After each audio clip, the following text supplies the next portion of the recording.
Good afternoon. I'm fixing to read the tale of Mr. Jeremy Fisher. Once upon a time, there was a frog called Mr. Jeremy Fisher. He lived in a little damp house amongst the buttercups at the edge of a pond. The water was all slippery, sloppy in the ladder and in the back passage. But Mr. Jeremy liked getting his feet wet. Nobody ever scolded him, and he never caught a cold. He was quite pleased when he looked out and saw large drops of rain splashing in the pond. "I will get some worms and go fishing and catch a dish of minnows for my dinners," said Mr. Jeremy Fisher. "If I catch more than 5 fish, I will invite my friends, Mr. Otterman Potlemy, Tortoise, and Sir Isaac Newton.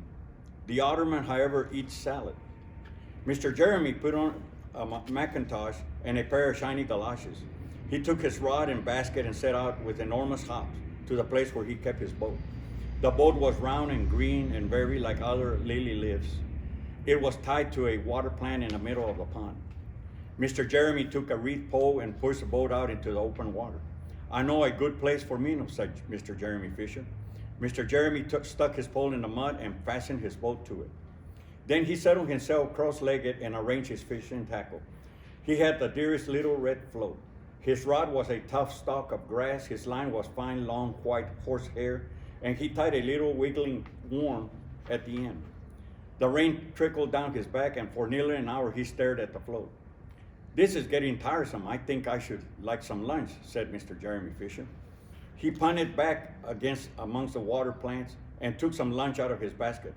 "I will eat a butterfly sandwich and will wait till the shower is over," said Mr. Jeremy Fisher. A great big water beetle came up underneath the lily and tweaked the toe of one of his galoshes. Mr. Jeremy crossed his legs up shorter, out of reach, and went on eating his sandwich. Once or twice something moved about with a rustle and a splash among the rushes at the side of the pond. "I trust that is not a rat," said Mr. Jeremy Fisher. "I think I had better get away from here." Mr. Jeremy shoved the boat out again a little while and dropped in a bait. There was a bite almost directly, and the float gave a tremendous bobbit. "A minnow, a minnow! I have him by the nose," cried Mr. Jeremy Fisher, jerking up his rod. But what a horrible surprise. Instead of a smooth, fat minnow, Mr. Jeremy landed little Jack Sharp, the stickleback, covered with spines. The stickleback floundered about the boat, prickling and snapping until he was quite out of breath. Then he jumped back into the water. And other little fishes put their heads out and laughed at Mr. Jeremy Fisher.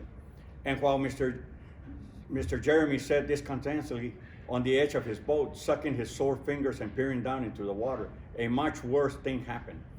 A little frightful thing it would have been if Mr. Jeremy Fisher had not been wearing a mackintosh. A great big enormous trout came up, kerflop, with a splash, and it seized Mr. Jeremy with a snap. "Ow, ow, ow!" And then it turned and dived down to the bottom of the pond. But the trout was so displeased with the taste of the mackintosh that in less than half a minute it spat him out again. And the only thing it swallowed was Mr. Jeremy's galoshes. Mr. Jeremy bounced up to the surface of the water like a cork and the bubbles out of a soda water pop, and he swam with all his might to the edge of the pond. He scrambled out on the first bank he came to, and he hopped home across the meadow with his mackintosh all in tatters. "What a mercy that was not a pike," said Mr. Jeremy Fisher. "I have lost my rod and my basket, but it does not much matter, for I am sure I should never have dared to go fishing again." He put on some stinky plaster on his fingers, and his friends both came to dinner. He could not offer them fish, but he had something else in his larder. Sir Isaac Newton wore his black and gold waistcoat, and it was Mr. Otterman Potlemy Tortoise brought a salad with him in a string bag. And instead of a nice dish of minnows, they had roasted grasshopper with ladybird sauce, which frogs consider a beautiful treat, but I think it must have been tasty. The end.